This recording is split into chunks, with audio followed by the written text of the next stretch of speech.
Olha, tirar aqui. Redator Maginel, você pode comprar na internet, na Família Cristã, você pode na Luz Vida, na Amazon, você acha, tá? Você vai ver como ele consegue unir os evangelhos numa narrativa completa, tudo separado em ordem cronológica da vida de Jesus, desde o seu nascimento até o seu retorno, até Apocalipse. Ele fala tudo, todas as palavras de Jesus por onde ele andou.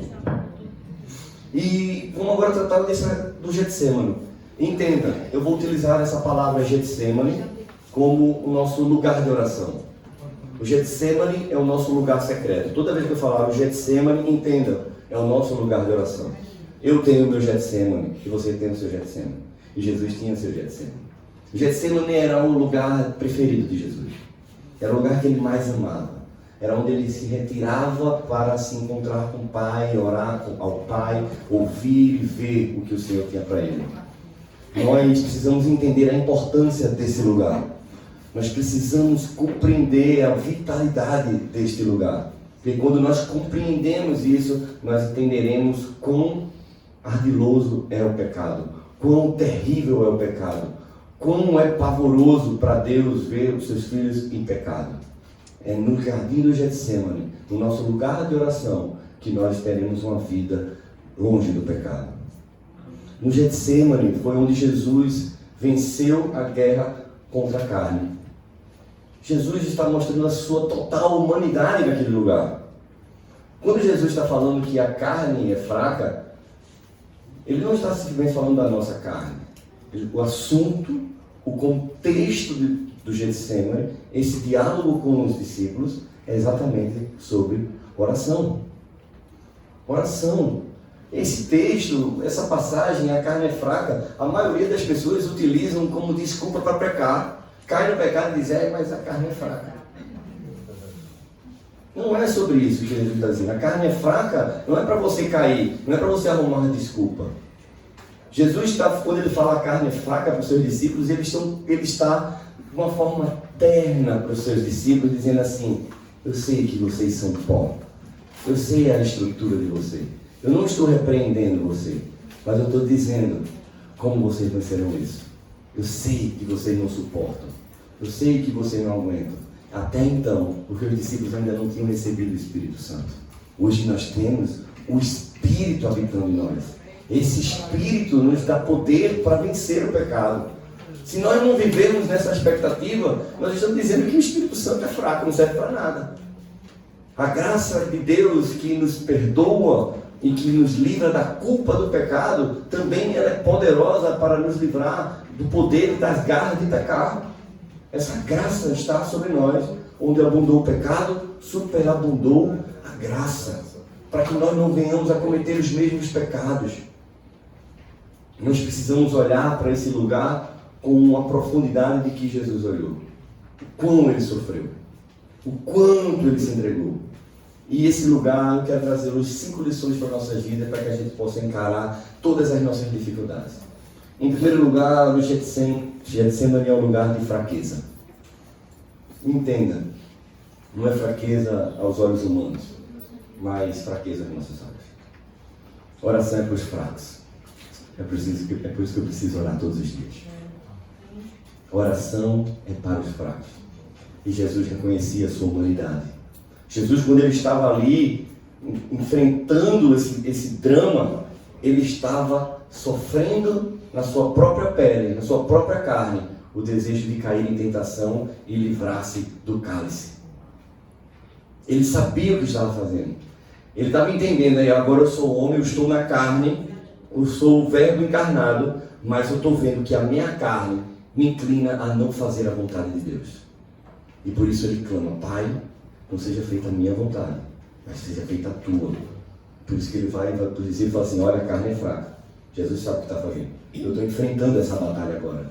Vocês precisam aprender. Prestem atenção. Não durmam. Abram seus olhos. Não sejam letárgicos. Não sejam sonolentos para aprender. Não sejam tardios, nécios de entender.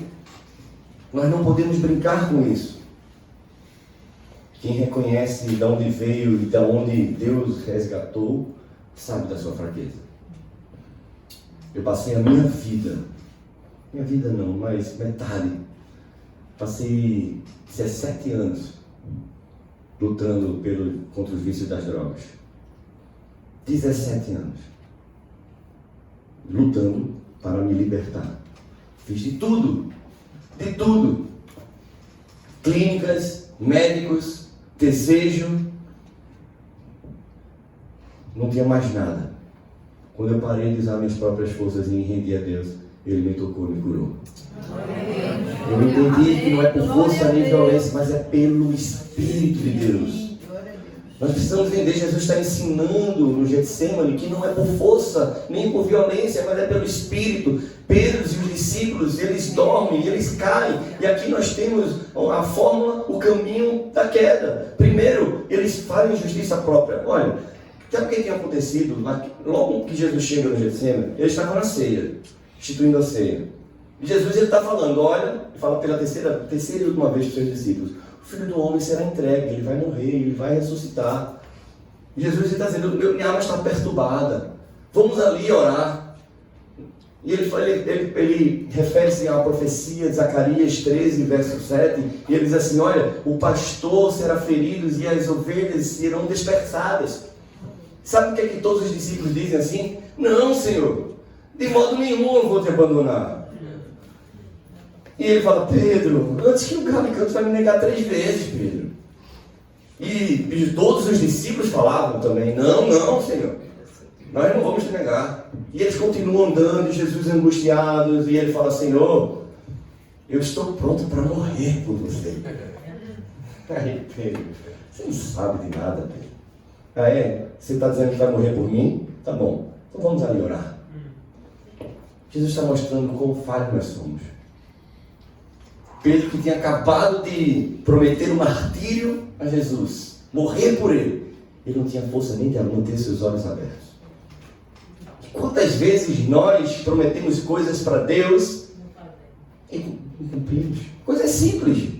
Nós não estamos prometendo morrer, mas simplesmente prometemos em cuidar melhor da nossa saúde, parar de comer McDonald's, parar de comer carne de churrasco com muito sal, parar de comer tanto chocolate, parar de gastar com besteira, comprar o que não precisa, com dinheiro que não tem. Quantas vezes nós prometemos isso? Final do ano sempre é bom isso, né? Todo mundo na virada do ano, esse ano vai ser diferente, eu prometo a Jesus, e outro dia a carne é fraca. Não é assim. Não é assim. Getsemane é um lugar de fraqueza. Jesus está mostrando a vida dos discípulos o caminho da queda. Primeiro, a justiça própria. Não, eu consigo. Eu vou morrer por você. Segundo, o sono. Olhos pesados. Tristeza. Depois, eles fogem. E por fim, ele nega. Lembra alguém? Adão e Eva, né? O caminho da queda é o mesmo. Quando nós tentamos fazer as coisas na nossa própria força, nós iremos ser letárgicos a compreender a vontade de Deus. Em seguida, nós iremos fugir da presença de Deus. Adão e Eva se esconderam. E depois, quando foram, o que é que fizeram? Não foi ele, não foi ela, não foi ninguém. Nós somos assim.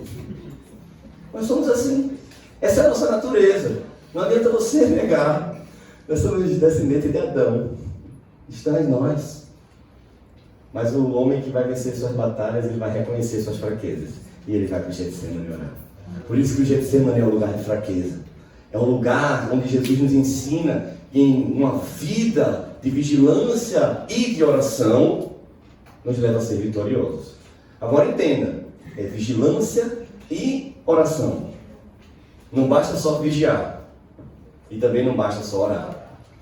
Se você vigiar, você vai estar atento, mas você vai tentar lutar nas suas forças e vai cair.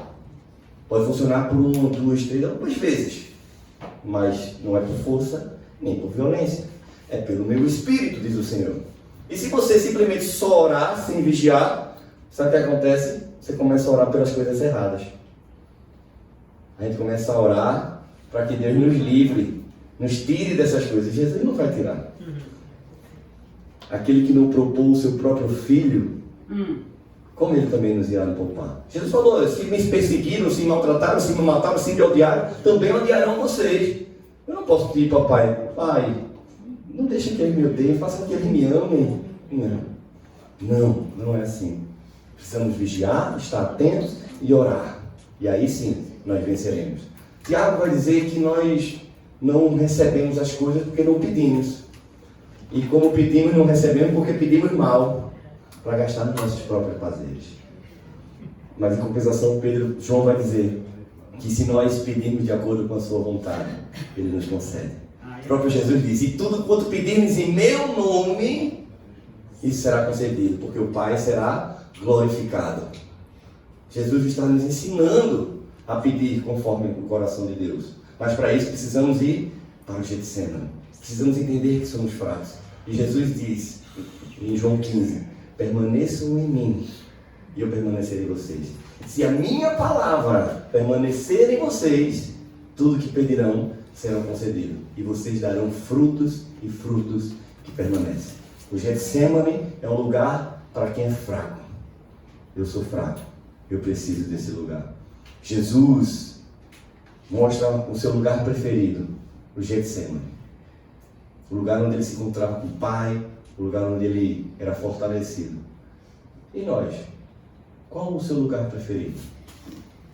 Onde é o lugar do seu deleite? Onde é o lugar que você encontra alegria? Onde é? Deve ser no Getsemane. Se não for esse lugar, você não irá encontrar satisfação em outro lugar. As coisas do mundo não irão satisfazer. Não irão satisfazer. Jesus deixou muito claro, eu não faço nada por mim mesmo. Tudo que eu faço, eu vi o Pai fazer. Tudo que eu falo, eu ouvi o Pai falar. Jesus era totalmente dependente de Deus para fazer e para falar. Por que nós achamos que seremos diferentes? Jesus, o próprio Deus, o Filho do homem, dependia totalmente do Pai para dar um próximo passo. Olha, nós somos muito bons em fazer aquilo que gostamos, nós somos muito bons em fazer aquilo que queremos, nós somos muito bons em fazer aquilo que sabemos fazer. Mas Jesus está nos ensinando que devemos fazer aquilo que o Pai faz e aquilo que o Pai fala. E nós só poderemos saber discernir isso no Getsemane. Vigiai e orai, porque a carne é fraca. Jesus está dizendo assim, olha, a nossa carne é inimiga da oração. Mas o Espírito, ele está pronto. Jesus sabe tanto disso que Paulo lá na frente vai dizer, olha, nós não sabemos orar como convém. É por isso que o Espírito Santo intercede por nós com gemidos inexprimíveis. Se nós não tivéssemos o Espírito, ai de nós. Ai de nós. Porque aquilo que nós não conseguimos orar porque a carne é fraca, o Espírito está intercedendo. E louvado seja Deus, porque também temos um sumo sacerdote, um intercessor, que está diante do Pai nesse exato momento, olhando assim, Pai, tem misericórdia. Pai, tem misericórdia. Pai, tem compaixão. E o Pai, por que eu vou ter compaixão? E ele, porque eu morri pra gente. Tá bom, filho. Tá bom, filho. Mas eles estão pecando. Eu sei, Pai. Mas eu morri por gente. Meu sangue está sobre ele. Tá bom, filho. E a compaixão e as misericórdias do Senhor, que são infinitas, se renovam a cada manhã. E eu costumo dizer que não é apenas só a cada manhã, é todo instante. É todo instante. É a todo instante. Olha, Jesus sabia o que estava passando. E ele sabia que ele era fraco. Ele não podia fazer aquilo que mais importante para nossas vidas, enfrentar a cruz na sua própria força. Ele precisava estar na presença de Deus. Ele precisava estar na presença de Deus. Olha, ele aprendeu a obediência por meio do seu sofrimento. Jesus sofreu para aprender. Jesus sofreu para obedecer. Por quê? Porque a carne insiste em fazer a sua própria vontade. Mas ele entendeu a sua fraqueza. E nisso ele colocou sua dependência totalmente em ouvir o que o Pai falava e fazer o que o Pai fazia. Olha, meu irmão, você quer ter um caminho de sucesso? Olhe para as Escrituras e veja o que Jesus falou, o que Ele está fazendo, qual é o seu desejo, e você estará trilhando um caminho seguro. Amém. As tuas palavras é lâmpada para os meus pés e luz para os meus caminhos. E quem é a palavra? A palavra é uma pessoa, é Jesus. Olha, Jesus ele está chamando amigos para uma vida no Espírito. Jesus está chamando amigos para uma vida no Espírito. Por quê? Paulo vai dizer em Gálatas 5,16: todo aquele que anda no Espírito jamais satisfarão os desejos da carne. Olha, Paulo é esse cara, né? Cheio da revelação. É isso. O Getsemane é aquele que não conseguem fazer as coisas do seu próprio jeito. É aqueles que identificam que não tem nada, não obtém nada e não conseguem deixar nada se não for pelo amor do Senhor. Leonard Ravenhill, no seu livro Por que Tarda o Pleno Avivamento, ele traz uma seguinte declaração: o segredo da oração é orar em secreto. Quem se entrega ao pecado parou de orar, mas aquele que ora para de pecar. Olha que maravilha. Nós precisamos orar mais para vencer a tentação. Eu não digo só apenas de carnaval.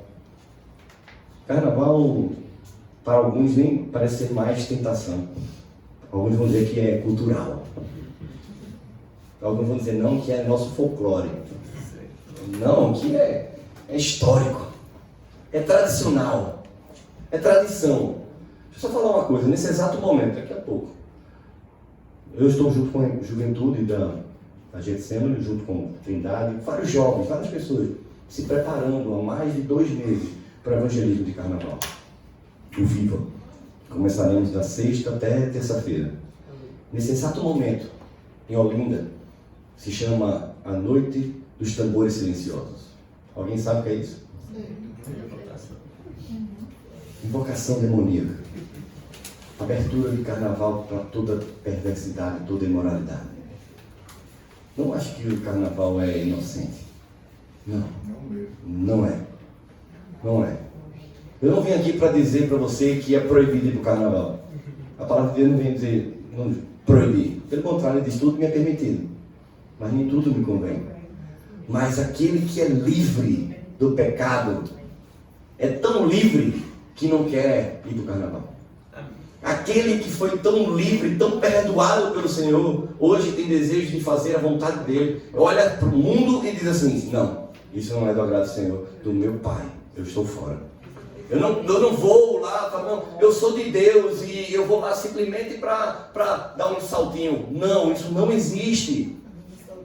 Isso não existe, não, porque é um bloco tradicional. Não caia nesse engano. Não caia nesse engano. Segundo lugar, Getsemane é o nosso lugar de ser prensado. E como isso é precioso. O nome Getsemane significa lugar da prensa, lagar do azeite. O Getsemane era um jardim que ficava no meio dos montes das oliveiras, no meio de um olival, na subida ali, depois do ribeiro de Cedron. E era um lugar onde ele pegava as azeitonas e colocava em um moinho, e ele passava e ele pressionava a azeitona para extrair o azeite. E Jesus está nesse lugar para poder ser extraído dele o melhor, ou seja, a pureza, é nesse lugar onde ele está vencendo a maior dificuldade, o maior drama. E na nossa vida nós também venceremos nesse lugar somente se formos prensados. Olha, Jesus, quando ele foi ser tentado, o Espírito levou ao deserto. Mas para ele vencer o pecado, a carne, ele foi levado para o lugar de ser prensa. Ele foi levado não, correção. Ele foi. Se nós queremos vencer pecado, tentação, viver uma vida de santidade, nós precisamos escolher o lugar de ser prensado. Deus não vai nos levar para lá. Ele irá nos encontrar lá. Nós iremos encontrar com ele lá. Mas você precisa ir. Essa ação precisa ser voluntária, precisa ser intencional, proposital. Deus ama esmagar os seus filhos. Sabia disso? Isaías 53, 10 a 11. Todavia o Senhor agradou esmagá-lo, fazendo sofrer. Quando ele der a sua alma como oferta pelo pecado, verá a sua posteridade e prolongará os seus dias, e a vontade do Senhor prosperará nas suas mãos. Ele verá o fruto do trabalho de sua alma e ficará satisfeito. O meu servo, o justo, Com o seu conhecimento justificará a muitos, porque as iniquidades deles levará sobre si. Aleluia. Isaías 53 está falando do servo sofredor de Jesus, é uma profecia messiânica, é Ele que levou sobre si as nossas enfermidades, por suas pisaduras nós fomos sarados, é isso que Isaías está falando, mas isso também se aplica a nós, quando nós queremos servir ao Senhor, quando queremos ser alguém relevante nesse mundo de trevas, nós precisamos nos colocar nesse lugar, de ser prensados pelo Pai, para que Ele possa extrair o melhor de nós. Amém. Será que você teria a irresponsabilidade ou a negligência, vou trazer infantilidade, de achar que Deus vai extrair o seu melhor no meio do mundo? Você acha que Deus vai transformar você na imagem do Filho de Deus, que é o propósito dele para mim e para a sua vida, misturado em meio aos ímpios, fazendo as coisas que os ímpios fazem? Não! É no lugar onde os ímpios não vão, o lugar onde os ímpios não conhecem, que Deus extrai o nosso melhor. É no Getsemane. É nesse lugar. É nesse lugar secreto. Olha, não é a pregação de Rafael ou do bispo Dom Paulo Garcia que vai nos transformar. Ela vai nos incendiar e nos fomentar. Ela vai nos levar para um lugar de transformação. Isso aqui, eu estou apresentando para você aquilo que Deus falou para mim, que é para a sua igreja. Mas quando você for para lá, com essa palavra no seu coração, isso vai gerar vida em você. E você vai desejar aquele lugar, falar assim, meu Deus, como eu quero ficar aqui. Como eu quero ficar aqui.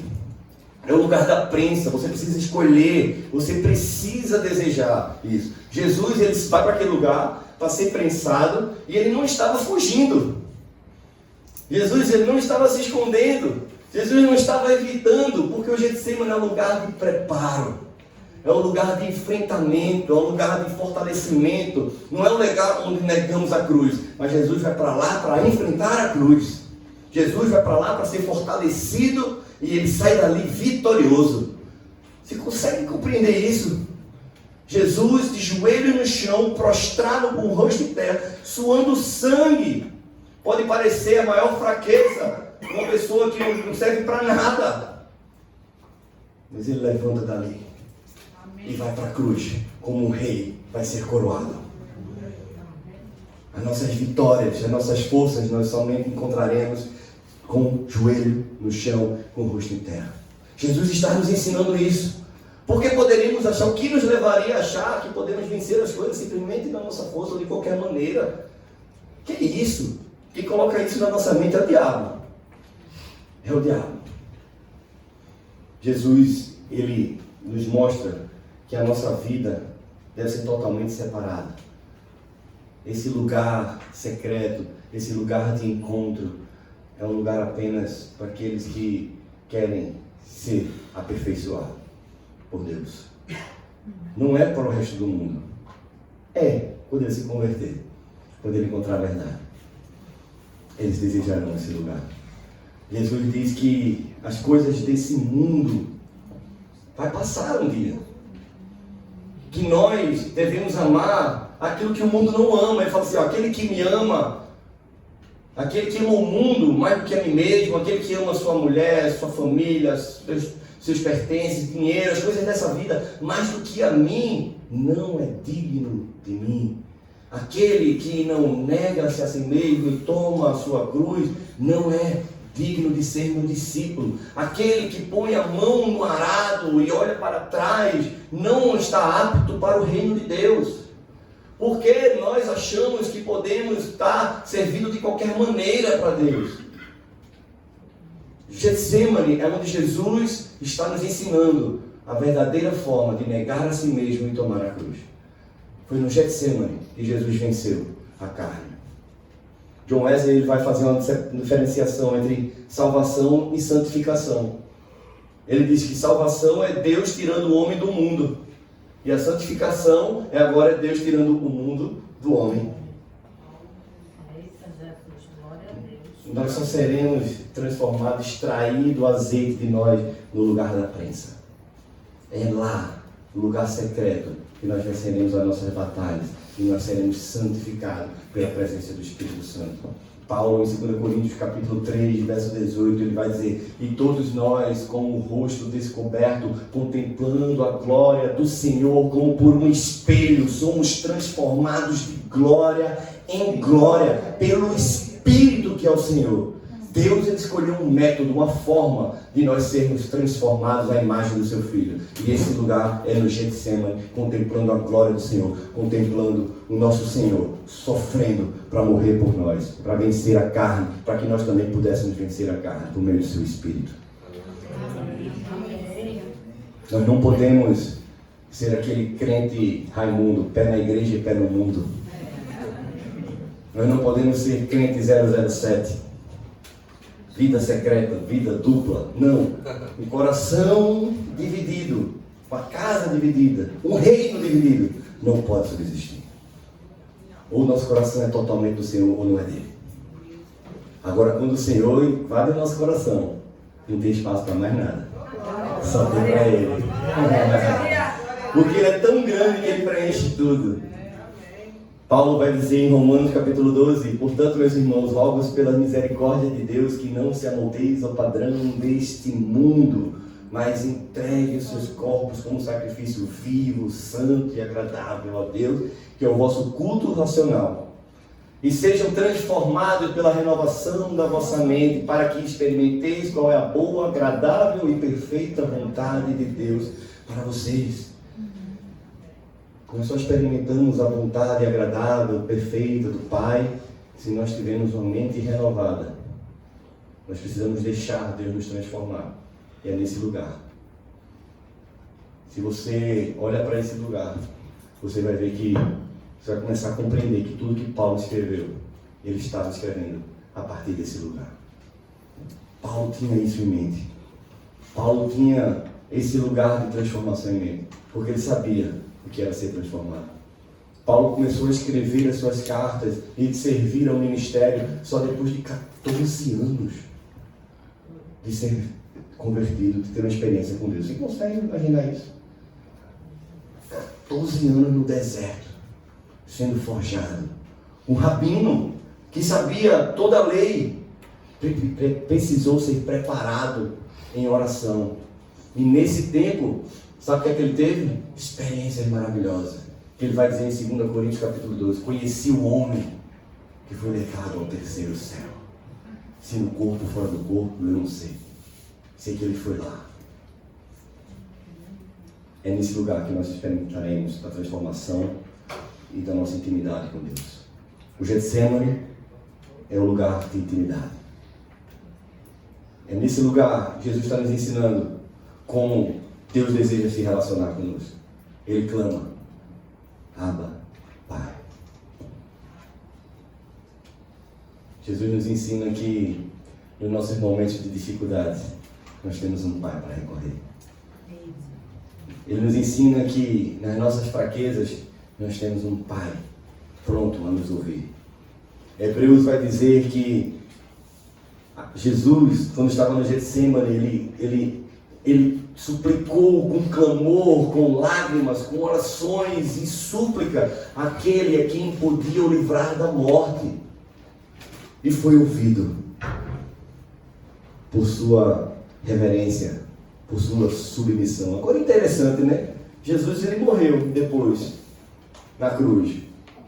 Como que o Pai ouviu ele? Ele pediu: Pai, afasta de mim esse cálice, mas não seja a minha vontade, seja a tua vontade. E o Pai ouviu. Jesus está ensinando que Deus, ele nos ouve, mas ele não nos livra, ele nos faz vencer. Ele falou: filho, eu não vou tirar você da cruz, mas vou fazer você vencer a cruz. Você vai morrer, mas vai ressuscitar. Você vai morrer, mas ao terceiro dia você triunfará e vencerá a morte. Nem a morte pode deter. Deus não nos livra da cruz, mas Ele nos faz superar a cruz. Para isso nós precisamos nos entregar. É quem conhece essa intimidade com o Pai que vai se entregar a fazer a sua vontade. Jesus, ele está mostrando que Deus deseja nos religar para ter esse lugar de intimidade. A morte de Cristo na cruz, que coisa mais emblemática que aconteceu. O Quem aqui pode me dizer, quando Jesus é crucificado e de repente ele fala a sua última palavra, Pai, nas tuas mãos rendo o meu espírito, e ele expira, o que é que aconteceu? O véu foi rasgado de cima a baixo. Aquele véu tinha mais de 10 metros de altura, mais de 1 palmo de espessuras, pesava quase 1 tonelada. Tonelada não, uma arroba, era muito pesado. E ele foi rasgado de cima a baixo, simplesmente para dizer assim, a minha morte lhe dá acesso agora ao Pai. Agora pelo meu sangue, um novo e vivo caminho nos dá acesso ao Pai. Aquilo que o homem perdeu lá no Éden, eu estou agora trazendo de volta para você. Aquele homem, o primeiro Adão, ele perdeu no jardim, mas agora num jardim, o último Adão está vencendo o pecado. Aquilo que o diabo fez com que ele pudesse negar a Deus, agora Jesus está mostrando, não, eu consigo vencer pelo poder do Espírito em obediência e submissão a Deus. E agora nós temos acesso ao Pai. Olha, quando nós não oramos, quando nós não temos uma vida de oração, 2 coisas podem estar acontecendo. E isso é problemático. Ou a pessoa não foi salva, não nasceu de novo, ou é ingrata pelo sangue derramado de Jesus. Porque Jesus veio para nos religar com o Pai, nos dar acesso. E se eu não estou indo para esse lugar, o que Jesus fez não foi tão importante. Eu prefiro continuar a minha vida aqui. Apocalipse 22, 20 vai dizer, o Espírito e a noiva clamam, vem. O Espírito está pronto. O Espírito está clamando por Jesus. E nós? Quem tem o Espírito Santo deve estar clamando por Jesus. E no Getsemane é lugar de intimidade. Nós precisamos amar esse lugar. Nós precisamos amar o que Jesus fez. Jesus está mostrando esse lugar é vital. Jesus mostrou como que nós seríamos atraídos para Ele. Então, que se lembra da passagem de Números, onde Moisés fala uma serpente de bronze? Jesus faz uma referência a ela. Ele diz assim, olha, assim como uma serpente de bronze foi levantada no deserto, assim importa que o Filho do Homem seja levantado. Aquela serpente picava o povo de Deus com veneno mortal, mas aquele que olhava para a serpente de bronze era curado. Jesus está dizendo, eu sou a cura, eu sou o antídoto para o pecado. Aquele que olha para mim com fé, o Filho do Homem que foi levantado numa cruz, pela obra da cruz, morte e ressurreição, ele será curado, ele será salvo. Jesus ele está nos contemplando, nos chamando a contemplar esse lugar. Sabe por quê? Jesus falou, olha, eu atrairei todos para mim quando for levantado. Você quer amar Jesus? Você quer ser cheio do amor por Jesus? Você quer ser apaixonadamente louco por Jesus? Olhe para a cruz. É ali onde o amor, misericórdia, graça e justiça se encontram. É nesse lugar. É nesse lugar. A cruz é o lugar que nos equilibra para podermos picarmos a nossa fé. Ela é âncora para a nossa fé. Se Jesus não morreu e ressuscitou, vão na nossa fé, vão na nossa pregação. Se Jesus não está vivo, a gente pode ir para casa. Mas Ele vive. Eu sei que meu Redentor vive. Eu sei que Ele vive. E no último dia nós veremos Ele face a face. Getsemane é o lugar de entrega total, é o lugar de fazer a vontade do Pai. É no Getsemane. Quem aqui quer fazer a vontade de Deus? Apenas 2, 3, 4, 5. Não é verdade, quem quer fazer a vontade de Deus? Você precisa ir para o Getsemane. É nesse lugar que Deus compartilha o seu coração comigo e com você. É nesse lugar.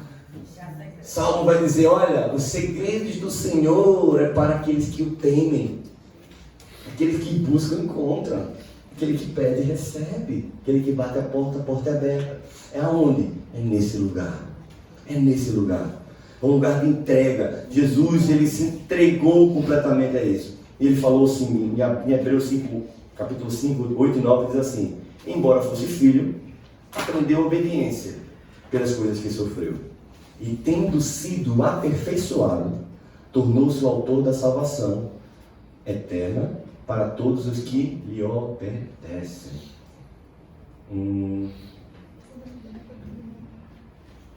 Não é só crer em Jesus, né? É crer e obedecer. Crer e obedecer. Foi a sua obediência que nos trouxe salvação. E agora, porque cremos nele, obedecemos. Isso nos garantirá a salvação. Paulo vai dizer: desenvolva a sua salvação. Filho de salvo não é salvinho. Muita gente vai dizer: a salvação é individual. Não é individual. Quero corrigir essa frase. A salvação é pessoal. Pessoal. Individual é uma ideologia onde vai fazer que a gente pode fazer tudo sozinho. Não, podemos ser pessoal. Porque eu preciso de você, você precisa de mim. Nós precisamos de Cristo até o fim. É isso. A salvação é pessoal, mas ela não é individual, porque é a igreja coletivamente que será salva. Nós somos corpo, membros. Eu preciso de você. Ele não vai me salvar sozinho.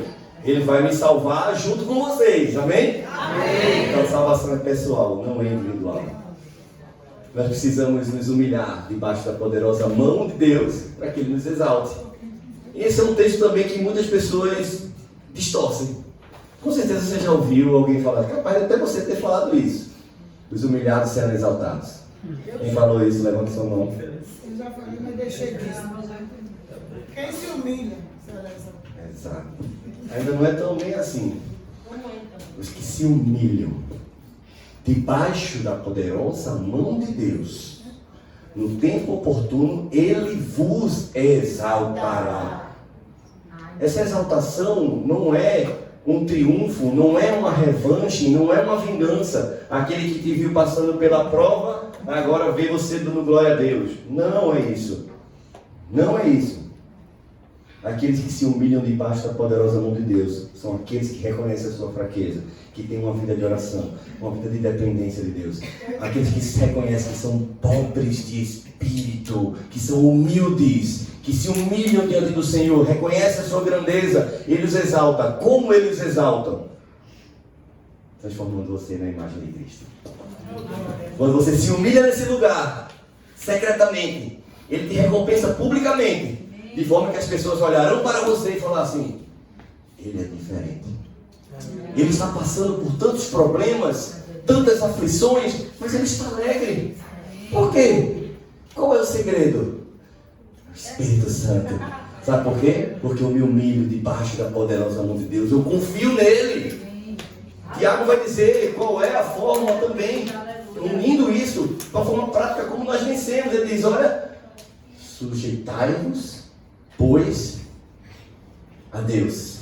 Submetam-se a Ele, se humilhem a Ele, fiquem debaixo dEle. Resistam ao diabo, e Ele fugirá de vós. Quer vencer tentação? Quer vencer a carne? Se humilhe debaixo da poderosa mão de Deus. Aonde? Nesse lugar secreto. É nesse lugar. Olha, em quinto lugar, nós temos aqui o nosso Getsemane. É o lugar onde nós obtemos força. É o lugar onde nós somos fortalecidos para a vitória. Não é em outro lugar. Não é na igreja sentando no banco toda vez no mesmo lugar. Não é na igreja mais pentecostal. Não é somente na Catedral da Trindade, ouvindo Dom Paulo. Não. A força para vencer e enfrentar os nossos problemas vem no canto, no lugar de oração. E Dona Fátima, que é um exemplo, testemunho hoje, está aqui. Todos oraram. E nós vemos a glória de Deus. Isso para mim é maravilhoso. Isso é testemunho que Deus está agindo. É nesse lugar que Jesus estava em guerra e Ele foi lá para fortalecer. Jesus suava com gotas de sangue joelhou-se e ele venceu de pé uma cruz de madeira. Aprenda isso, meu irmão. Aprenda isso, meu irmão. As nossas guerras nós vencemos de joelhos. As forças para enfrentarmos as nossas dificuldades vêm do lugar secreto. A força para vencer o pecado vem do lugar secreto. Vem de olharmos e sermos vigilantes, olhar para que o mundo está acontecendo e identificar que aquilo ali não é para nós. Mas não se amoldar ao padrão do mundo. Quem tem o Espírito Santo, quando olha para as coisas que entristecem a Deus, é compungido da mesma tristeza. Olha para aquelas coisas horríveis que acontecem e são tomadas de profunda comoção. Consegue ver um perdido na rua, um drogado nas esquinas e começa a sentir dor. Começa a olhar para pessoas passando fome e quer dar o seu dinheiro para ele poder comer. Nós só seremos transformados nesse lugar. Nós podemos vencer quem nós somos. Nós precisamos ser libertos de nós mesmos. Nosso pior inimigo somos nós mesmos. O diabo, ele não vem oferecer para nós aquilo que a gente não gosta. Eu odeio quiabo.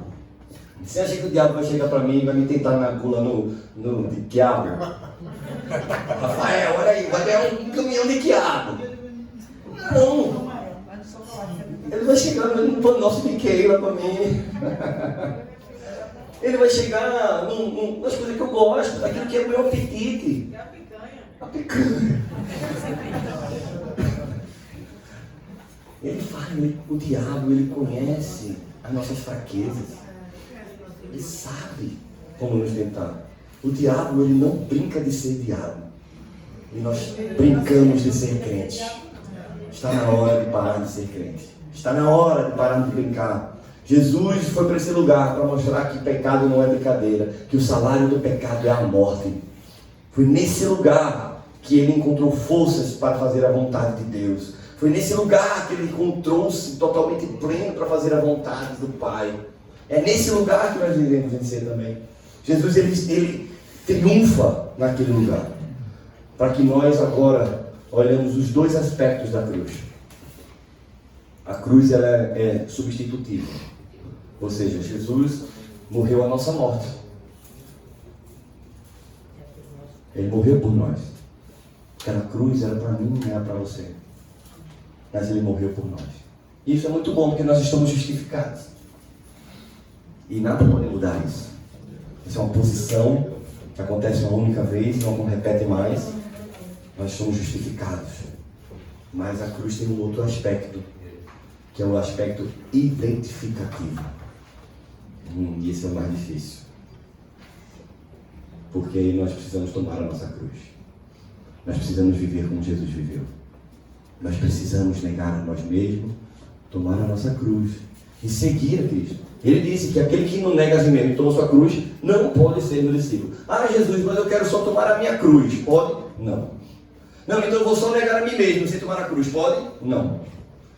Como é que tem que ser? Negar a si mesmo e tomar a cruz. Os dois. Não separa. E o que é negar a si mesmo? É não fazer a minha vontade. Mas não é a minha vontade, eu quero jogar bola com meus amigos no final de semana. Eu quero fazer um aniversário para minha filha. Não é dessa vontade que Deus está falando. É os nossos apetites. Aquilo que nos dá prazer no mundo, pelo qual Cristo morreu. Está em sexo, dinheiro, poder, status, fama, reconhecimento, conhecimento, ostentação, aplausos. Jesus está chamando amigos para andar no Espírito. Jesus está chamando o Espírito, está liberando graça para a sua igreja para vencer todas as coisas. Jesus está chamando o povo a acordar. Jesus em Lucas no Marcos 14:41, pela terceira vez, quando ele vê os discípulos, ele fala assim, e essa palavra é para nós hoje: basta. Vocês ainda dormem? Basta. Chegou a hora. Levantem-se. Levantem-se. O Senhor está nos chamando a despertar. O Senhor está nos chamando a despertar. Uma geração de pessoas como João Batista. Por que João Batista? João Batista é o protótipo de uma vida que devemos viver. João Batista, para evitar todas as distrações do mundo, ele escolheu o deserto, o lugar secreto. João Batista, ele decidiu viver uma vida totalmente fora do padrão do mundo.